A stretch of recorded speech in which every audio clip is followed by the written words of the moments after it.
स्वागत है आपका ज्योग्राफिकल ओरिएंटेशन इन्फो चैनल में। और आज हम एनसीईआरटी क्लास 7 का 6th चैप्टर देखेंगे, natural vegetation and wild life. Natural vegetation में दोस्तों वो सारी चीज़ें शामिल की जाती हैं जो आपको ग्रीनरी दिख रही है।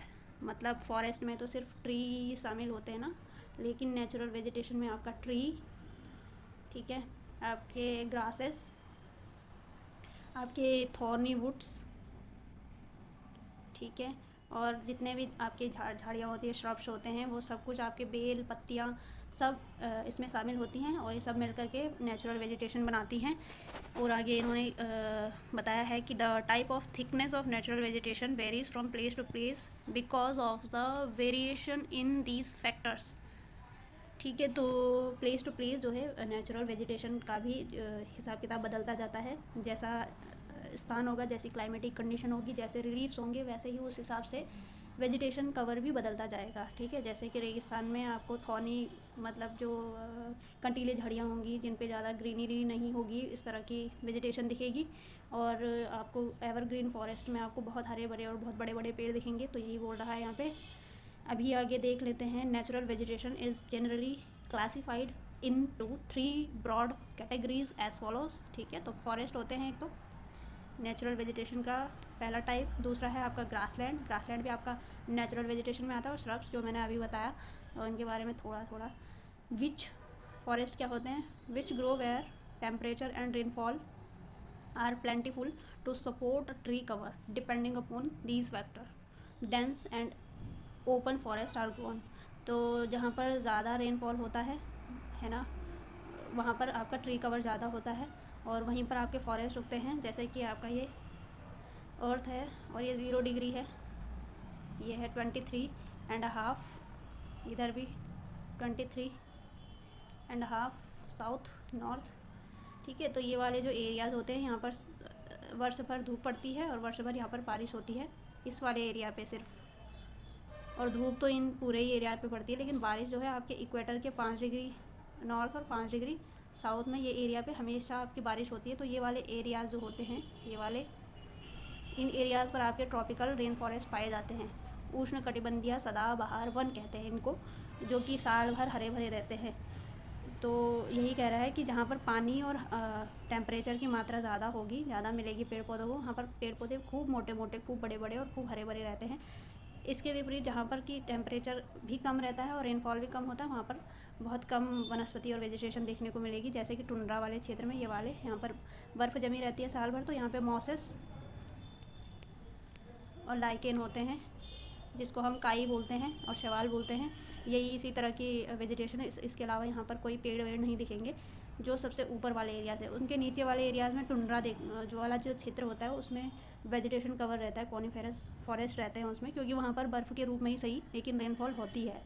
और थोड़ी बहुत वहाँ पर टेम्परेचर भी, क्योंकि सन की वहाँ पर तिरछी किरणें तो पड़ती ही है, तो थोड़ी बहुत उनको टेम्परेचर भी मिलती रहती है। तो यही रीज़न है कि वही बोल रहा है कि जिन भी एरियाज़ में प्लेंटीफुल होता है रेनफॉल और टेम्परेचर, वहाँ पर आपके फॉरेस्ट देखने को मिलेंगे। अभी हम देखेंगे कि ग्रासलैंड कहाँ पे देखने को मिलेंगे। तो ग्रासलैंड आपके कह रहा है कि which grow in the region of moderate rain. जो आपके फॉरेस्ट होते हैं दोस्तों, वो 100 सेंटीमीटर से ऊपर वाली वर्षा होनी चाहिए, तब जाके आपके फॉरेस्ट, अच्छे फॉरेस्ट देखने को आपको मिलेंगे। जो आपके ग्रासलैंड होते हैं वो आपके 70 सेंटीमीटर बारिश वाली जगह पर, 60 से 70 जगह पर देखने को मिलते हैं। और जो श्रब्स होते हैं आपके ये वाले, ये थॉर्नी श्रब हैं, बिल्कुल ही मतलब एकदम रूखे से झाड़ियों वाले पेड़ है ये। तो ये इनमें 50% से नीचे बारिश होती है इन वाले एरियाज़ में, तब जाके ये पेड़ उगते हैं, ये वाले थॉर्नी। ठीक है, गठीली झाड़ियाँ, कटीली झाड़ियाँ। और कह रहा है कि श्रब्स क्या, thorny shrubs and shrub grow in the dry region. तो ये सूखे क्षेत्रों में होते हैं जो श्रब्स होते हैं। तीनों टाइप देख लिए हमने वेजिटेशन के। आगे हम देखते हैं फॉरेस्ट। तो फॉरेस्ट फॉरेस्ट में इन्होंने 3-4 तरह के फॉरेस्ट बता रखे हैं। Tropical evergreen forest, tropical deciduous forest, temperate evergreen, temperate deciduous और कॉनिफेरस। तो इसको हिंदी में कहते हैं उष्ण कटिबंधीय सदाबहार वन। ठीक है, तो ये अर्थ है और ये वाले एरिया जो होते हैं, ये उष्ण कटिबंधीय एरियाज़ होते हैं, यानी कि ट्रॉपिकल होते हैं। अभी भी बताया था मैंने, ये अपने साल भर पत्तियाँ नहीं गिराती है, ऐसे वन देखने को मिलते हैं इस वाले एरियाज़ में। यहीं पर आपका यह है अमेरिका। और ये है आपका साउथ अमेरिका। यहीं पर अमेज़न के आपको वन देखने को मिलेंगे। इनको हम विश्व का फेफड़ा बोलते हैं, क्योंकि यहाँ पर सबसे घने बसे हुए ट्रॉपिकल फॉरेस्ट आपको देखने को मिलते हैं। और ये इतने थिक होते हैं कि जब सनलाइट आती है दिन के टाइम पे भी, इवन इनकी कैनोपीज जो होती है ना, वितान बोलते हैं हिंदी में, मतलब एक पेड़ दूसरे पेड़ से इतना सटा रहता है, और बहुत लंबे लंबे पेड़ होते हैं, इतना सटा होता है। जो ये ऊपर का जो स्तर बनता है इनका, ये सटा हुआ, इसको कहते हैं कैनोपीज। तो कैनोपीज इतनी ज़्यादा, मतलब पेड़ की शाखाओं से इतना ज़्यादा घना कैनोपीज बना रहता है इस वाले जंगल में कि मतलब सनलाइट्स आती है तो कभी भी धरती पर नहीं आ पाती। अगर आप दिन में भी जाएंगे इस जंगल में तो आपको लगेगा कि रात है, इतना घना रहता है। और नीचे भी पूरा घास फूस और बेल झाड़ियाँ कई तरह के रहते हैं। यही वह वन है जहाँ पर आपको एनाकोंडा, विश्व का सबसे बड़ा अजगर सांप देखने को मिलता है। आगे देखते हैं हम, इसकी विशेषताएं हो गई। इसमें मेन जो पेड़ होते हैं ये कौन कौन से होते हैं यहाँ पर, आउट ट्रीज़, रोजवुड, एबोनी और महोगनी यहाँ पर कॉमन ट्रीज़ होते हैं। यहाँ पर ये जो बीच में है ये मैंने सब अभी बता दिया है। और ये लंग्स ऑफ अर्थ, एनाकोंडा वाला भी बता दिया था ये वाला। आगे हैं डिसिडियस, ट्रॉपिकल डिसिडियस फॉरेस्ट। यहाँ वो एरियाज़ होते हैं, ये उष्णकटिबंधीय पतझड़ वन होते हैं हिंदी में। इसका मतलब ये वो एरियाज़ होते हैं जहाँ पर बारिश उतनी ज़्यादा नहीं होती और टेम्परेचर भी उतना ज़्यादा नहीं होता, जैसे कि एवरग्रीन रेन फॉरेस्ट में होता है। हमेशा 4 बजे के बाद वहाँ पर बारिश होती है, और इन वाले एरियाज़ में ऐसा कुछ नहीं होता है। ये वाले एरियाज़ में मानसूनी फॉरेस्ट भी कहलाते हैं। ये वाले एरियाज़ में क्या होता है कि बारिश होती तो है और टेम्परेचर भी होता है, लेकिन उतना ज़्यादा नहीं होता, और ये सीजनल अपनी पत्तियाँ गिराती हैं।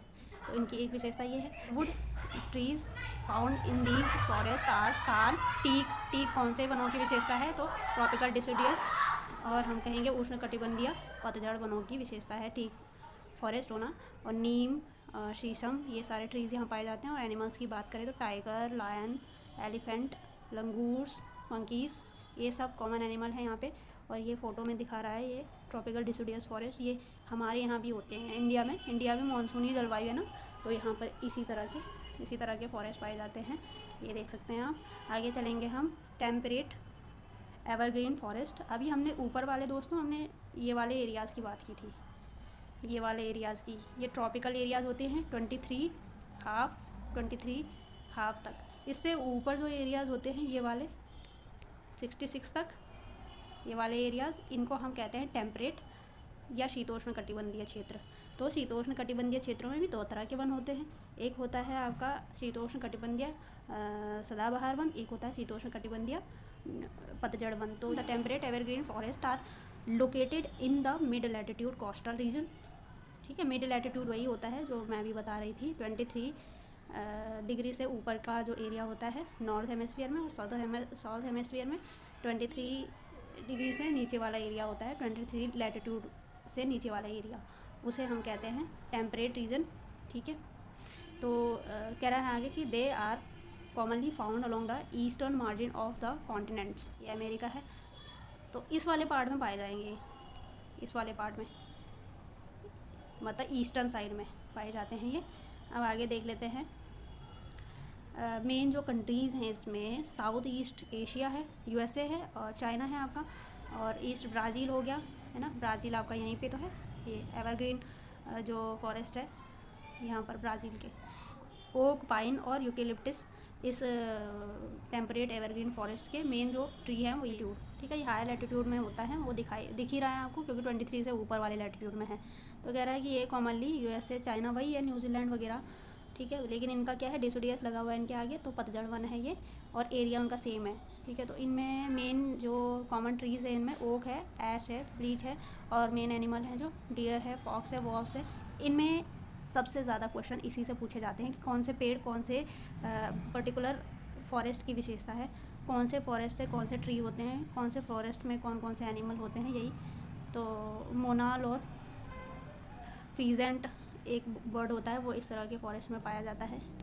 अब आगे चलते हैं हम, मेडिटेरेनियन वेजिटेशन। ये देखो, ये बहुत ही यूनिक सी जलवायु होती है। ये मेडिटेरेनियन सी के आसपास जितने भी कंट्रीज़ हैं उनमें ही पाई जाती है। मेडिटेरेनियन सी आपका यूरोप और अफ्रीका और एशिया के बीच में है लोकेटेड। तो उसके अगल बगल के जितने भी कंट्रीज़ हैं उनमें मेडिटेरेनियन वेजिटेशन पाई जाती है। इनकी सबसे ख़ास विशेषता, ये वाला पॉइंट नोट करने वाला है कि ये जो मेडिटेरेनियन होती है, भूमध्य सागरीय जलवायु वेजिटेशन होती है, इसमें सबसे ज़्यादा कौन से फ्रूट पाए जाते हैं? सिट्रस फ्रूट, खट्टे रसदार फलों के लिए जाना जाता है ये। ऑरेंज, फिग्स, ओलिव्स और ग्रेप्स वगैरह के लिए फ्रेश होते हैं दोस्तों आपके कोणधारी वन, जो हायर एल्टीट्यूड पर पाए जाते हैं। और यहाँ पर वर्षा जो है बर्फ़ के रूप में होती है। तो ये पेड़ जो है ताकि कि भारी होकर ये टूट ना जाएं, इसलिए ये ऐसे कोणधारी होते हैं, ताकि बर्फ़ जो है पिघल करके और फिसल करके सीधा नीचे गिर जाए। तो ये आपके हायर लैटिट्यूड टुंड्रा क्षेत्र में पाए जाते हैं। और इनकी क्या बोल रहा है, हायर लैटिट्यूड में पाया जाता है 50 से 70। एक बार एक क्वेश्चन आ गया था और एकदम एग्जैक्ट फिगर पूछता है कि कोनिफेरस फॉरेस्ट जो है किस लैटिट्यूड और किसके बीच में पाए जाते हैं, तो 50 degree to 70 degree northern hemisphere में पाए जाते हैं। खैर है, पाइन है, सीडर है, ये सब इनके फेमस ट्रीज़ हैं। आगे देखते हैं हम ग्रासलैंड्स क्या होते हैं। ग्रासलैंड मैंने पहले ही बताया है कि वो वाले एरिया जहाँ पर कि बारिश बहुत कम होती है, तो वहाँ पर जो है पेड़ पौधे नहीं उग पाते हैं, तो वहाँ पर घास उगती है। और ये सवाना ग्रासलैंड आपने अफ्रीका में सुना होगा, बड़े शिकारों की भूमि भी कहते हैं इसको। बहुत सारे एग्ज़ाम में पूछा जाता है, बड़े शिकारों की भूमि किसे कहते हैं। बड़े शिकारों की भूमि का मतलब है इस वाले क्षेत्र में क्या है, सारे तरह के जानवर मिलते हैं आपको। लियोपर्ड हो गया, डियर हो गया आपका, जेब्रा हो गया, एलिफेंट हो गया, टाइगर हो गया आपका, लायन हो गया। तो क्या होता है कि दूर दूर तक लायन जो है यहाँ पे, ये लायन जो है बहुत दूर दूर तक देख सकता है, ठीक है, अपने शिकार को, और दौड़ भी सकता है क्योंकि हम बहुत ज़्यादा पेड़ नहीं होते हैं, और छुपने के लिए उसको लंबी लंबी घास भी मिल जाती है, तो इसलिए ये इनके लिए अनुकूल वातावरण होता है। ये ट्रॉपिकल वाला एरिया है, ट्रॉपिकल मतलब अर्थ है ना ये। तो इस वाले क्षेत्र में अगर घास वाले क्षेत्र हैं तो वो ट्रॉपिकल हो गए, और इस वाले क्षेत्र में अगर घास मिड लैटिट्यूड पर घास वाला एरिया है तो वो टेम्परेट हो गया। तो इन दोनों में कुछ नहीं ज़्यादा फ़र्क है, बस लैटिट्यूड का ही फ़र्क है, मतलब प्लेसेस का, अलग अलग लोकेशन है इनकी। थॉर्नी बुशेस क्या होते हैं, मैंने बोल दिया है कि कटीली झाड़ियाँ होती है। जैसे राजस्थान के थार डेजर्ट में कभी जाएंगे आप, तो वहाँ पे आपको नागफनी, कैक्टस, इस तरह की वेजिटेशन दिखेगी आपको। तो वो क्या होती हैं कि वो जो उसकी पत्तियाँ होती हैं, उनकी एक विशेषता ये होती है कि वो जो कैक्टस होता है उसकी पत्तियाँ जो है गर्मियों में अपने पत्तियों को कांटे में बदल देती है, इसलिए कि ताकि कि पत्तियों से दोस्तों वाष्पोत्सर्जन होता है बहुत ज़्यादा, और वो अपनी नमी खो देते हैं पेड़। तो अपने अंदर के पानी को बचाए रखने के लिए वो अपनी पत्तियों को कांटे में बदल देता है, ताकि कि वाष्पोत्सर्जन होके, पानी की कमी पहले ही है यहाँ पे, तो वाष्पोत्सर्जन होके ताकि कि वहाँ उनके उसके लिए पानी की कमी ना हो जाए। तो इस तरह से यहाँ पे सर्वाइव करते हैं पेड़ पौधे। इनकी ये विशेषता है कि mosses and lichens are found in, तो हमने अभी बोला कहाँ पे होते हैं, ये टुंड्रा में होते हैं जहाँ पे बर्फीला क्षेत्र होता है। Thorny bushes are found in, ये हमने देख लिया था। कोल्ड में तो नहीं है, hot and dry desert climate, option B सही है इसका। और थर्ड है in tropical evergreen forest, one of the common animal is tropical evergreen forest में।